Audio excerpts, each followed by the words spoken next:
I love topics where you come out with more questions than when you when you initially start.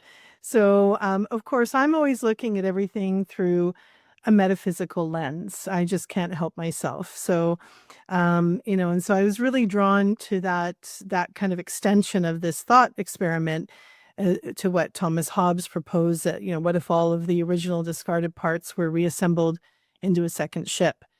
And, then which one is the true ship of Theseus, the one that maintained the continuous use or the one made of the original material?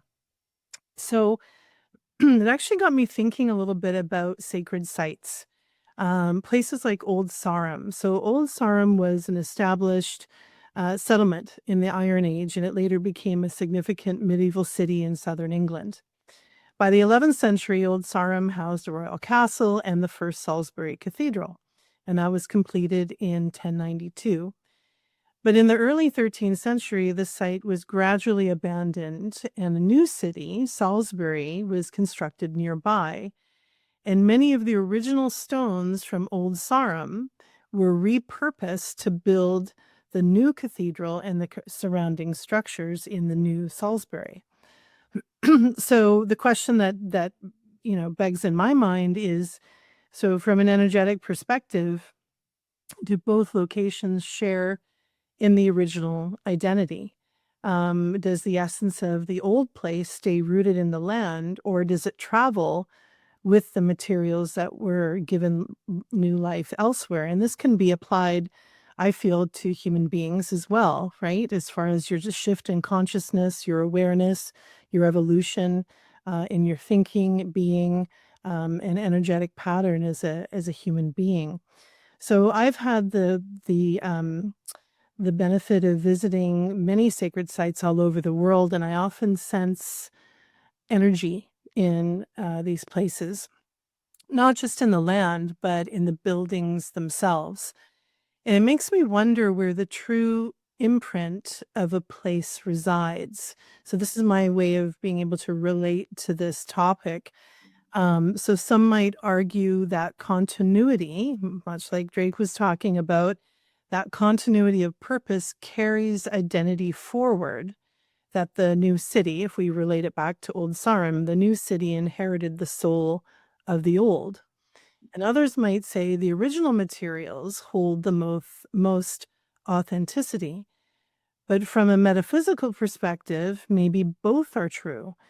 Perhaps identity and energy aren't fixed in one location or one form, but rather layered, living on in multiple places, depending on how we interact with them and what we carry with us.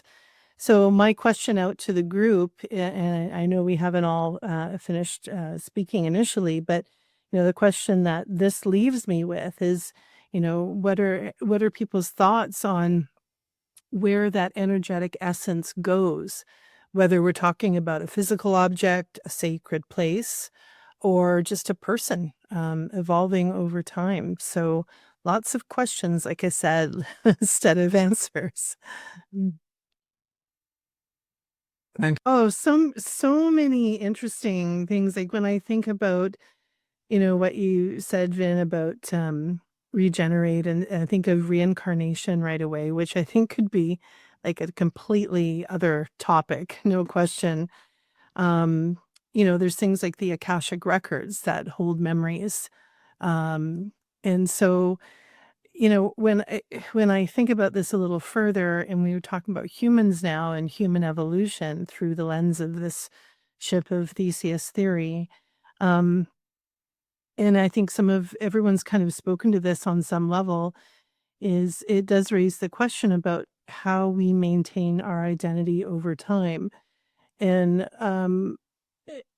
what you described, Tulip, about feeling your father's presence in that bead, I have a similar situation with items from my grandparents. So they're of no value. They're a very nominal value, but I feel them. I feel their presence. Now I've reached a point where I don't really need an object per se to feel the presence. Like when I'm cooking in my kitchen, my grandma taught me how to cook.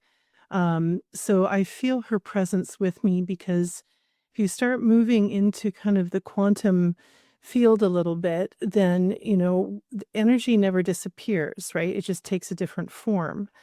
So, I really resonated with what you said about your father's bead and feeling that. And I believe too that, our bodies, of course, regenerate cells on a regular basis. And I apologize, can't remember who mentioned that. I think it was Drake, actually. Sorry. That happens all the time. So I think that, when our bodies regenerate cells, our beliefs shift, our experiences reshape us, yet we still say, I'm me. And that's because it's coming from our perspective. However, um, I think it's possible that our essence isn't anchored in any one version of ourselves, but in that continuity of consciousness, or the intention that kind of carries through each transformation, kind of like what we talked about when we were talking on the topic of liminal last time. So I know that I'm not the same person. I know I'm not the same person physically, mentally, emotionally, spiritually, energetically than I was even an hour ago, right? Like I feel that evolution because I'm attuned to it. And I believe that we all, as human beings, we're all energy. That's all we are. That's all this planet, this universe is energy. So I'm kind of going off into a good bunch of different tangents here, but I can resonate with everything that everyone said, because there's just so much to this when you start looking at the human being as the focal point. So Thank you. um, I think it was something to do with just human evolution, and I think I actually mentioned the Terminator movie. It's a bit of pop culture in a previous episode as it relates to AI and things like that. But I do believe that, like, if we look at human beings, we're always trying to evolve to our best self. In most cases, not always. But usually when people look back at their lives, they can say, I've accomplished this, I've done that, I'm started out as this, and now I run my own like whatever it is. But if you take all of that away, and I'm kind of pulling off of Dr. Joe Dispenza's kind of theory, and he's a medical, I think it was is a chiropractor by trade, and then did a lot of research on neuroplasticity, and a lot of work with understanding how the brain works and meditation, and the changes that we can make in ourselves, and being able to change our personality or our personal reality. And I find that interesting, because I've had the good fortune of knowing a good handful of people for, like 50 years. One of my oldest friend, where we've been friends for 50 years. And that what drew us together as friends was out of circumstance initially in grade one. Now I'm giving away my age, but anyway, um, we were drawn together by circumstance, but we've somehow managed to stay friends for 50 years. And we both changed and evolved and grown over a 50-year period.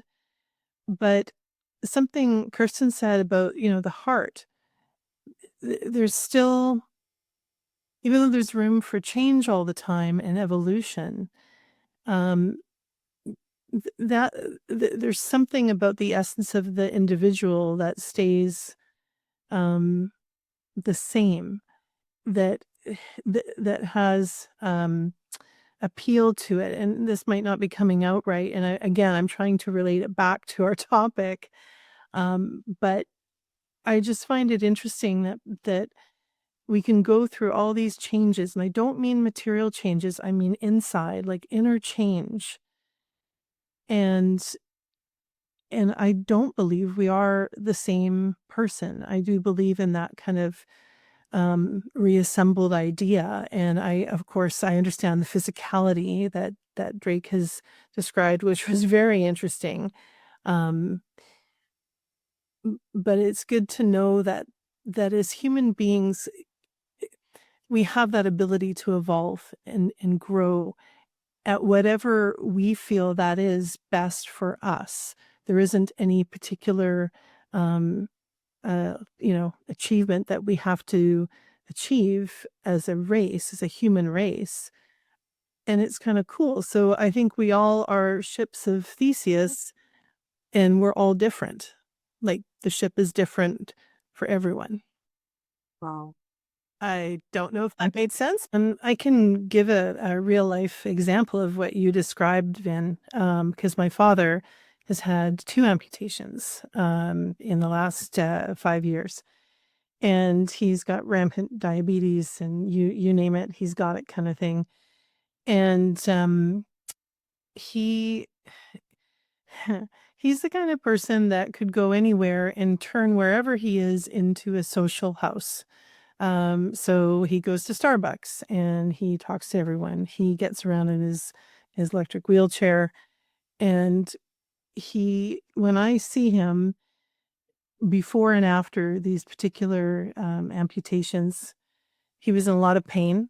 Actually, everything you described was very similar to what he went through.